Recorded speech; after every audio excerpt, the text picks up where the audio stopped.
Hello everyone. In this video I wanted to go ahead and cover the undo and the redo changes on our Microsoft Word document. So as you're working on your document, you're bound to make mistakes, and hopefully you'll catch those mistakes and you can actually undo your changes. So Microsoft has some built-in ways to do this, and if you look up here in your top left in your quick access toolbar, you should have an undo and a redo icon here. If you don't, you can click on this little arrow and you can add them in. But assuming you have them there, if you go ahead and you make a change to your document, let's just say we wanted to remove this last paragraph. But then after we remove it, we're like, oh, I did not mean to do that. I want to go ahead and undo the change that I just made.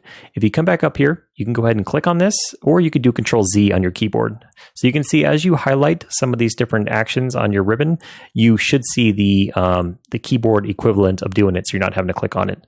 So right now, the keyboard equivalent for undoing a change is to either click this button or just press Ctrl+Z. So let's do Ctrl+Z. And you can see that it actually re-added the paragraph, so it undid the change that we just made. But maybe we're thinking about it, we're like, oh, actually we don't need that paragraph there. So then what we could do is we could just redo the change that we initially undid. So you can do that by clicking this button, or you can see the keyboard shortcut, which is Ctrl+Y, and now it's gone again.